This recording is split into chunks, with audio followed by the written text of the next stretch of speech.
L'or que les jeunes exploitent, que d'autres personnes viennent acheter à vil prix et qui contribuent à nourrir le terrorisme qui sort du pays sans que nous n'ayons aucun contrôle.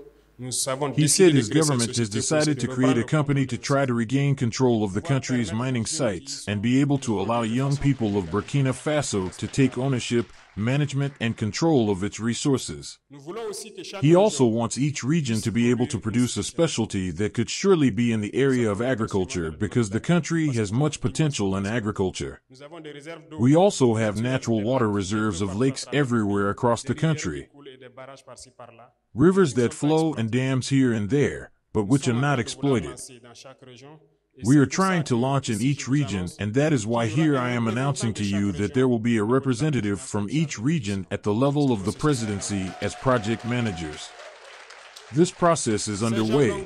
These representatives, therefore, will have to take the concerns of youth and above all as well as women who are fighting day and night so that we can act progressively where we need to improve, because this fight we have today against terrorism cannot be won only by arms, but also by development.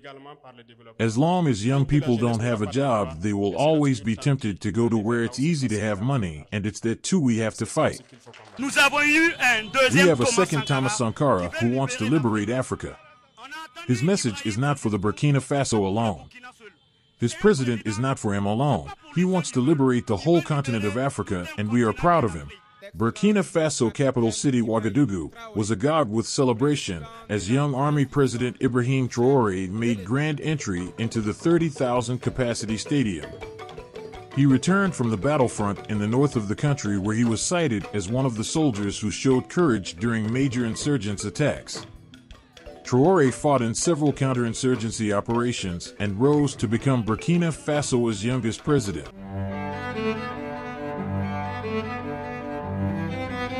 Like I have mentioned countless times on this show, the one constant thing in life is change. It's going to come, whether we like it or not. Some changes are good, others terrible. But one thing for sure, change will come. That is what is happening in Burkina Faso. The youngest leader in the world, the military president of Burkina Faso, IBRAHIM Traoré, has decided to move the country forward to be the next Thomas Sankara. And if you look through Burkina Faso, through their history, you realize that military governments have done significantly well as compared to civilian or democratically elected governments. And if there's one thing that comes with this kind of change is that as a military junta, the government will want to prove themselves. The government will want to win the likeness of the people. The government will want to win the mandate of the people. Military juntas are frowned upon all over the world. They do not really have a good image. So most of them will try their best to change that perception, to change that imagery. They are going to do things that will benefit the people of their countries, aka Burkina Faso. And as a young leader, okay, that's why sometimes it's good to have a young person doing things. Because as a young person, he understands what modern development is all about, how things need to grow and progress, and how much the world has moved on. He is going to play catch-up to that. Burkina Faso has a lot of potentials. A lot. Like many countries in the Sahel, they have a lot of potentials. If only all these potentials were put in good use. And like he mentioned, agriculture is something that the country and the people could look into. They have a lot of lakes and rivers here and there that they could utilize these water resources.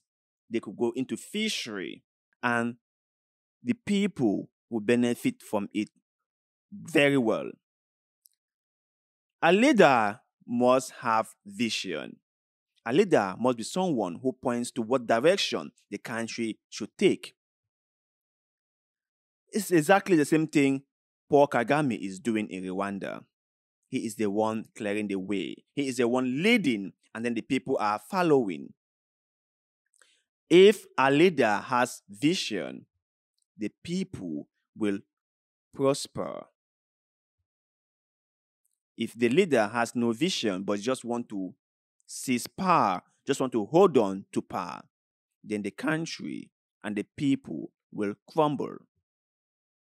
It's as simple as that. So, we've all heard what IBRAHIM Traoré has said and his vision for the country.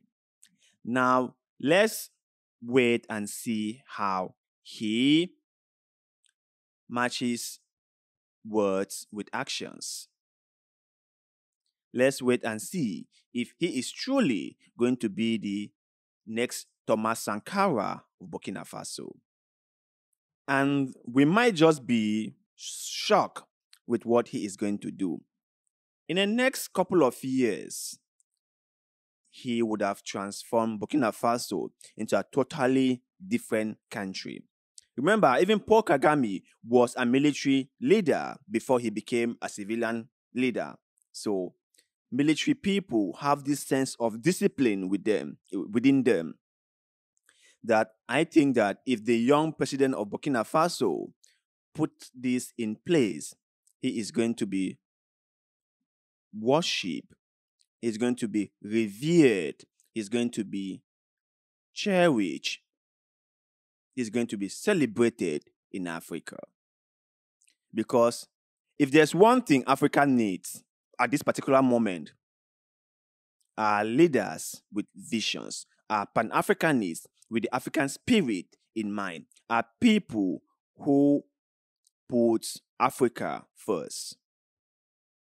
But you guys out there, what is your take on military coups in Africa? In Guinea, in Burkina Faso, in Mali, and in Niger. Do you think that these coups should be taking place in Africa? And also, what might be the reason for the rise of coups in Africa? Share your thoughts and opinions with us in the comment section below, because like always, we love hearing what you have to say. And also, do not forget to like this video, share this video, follow our Facebook page, and most importantly, subscribe to this channel, because little bit of good way, like the one you're doing just now, help us a lot, and we shall forever be grateful to you. So thank you very much for doing just that. And like always, see you in the next one.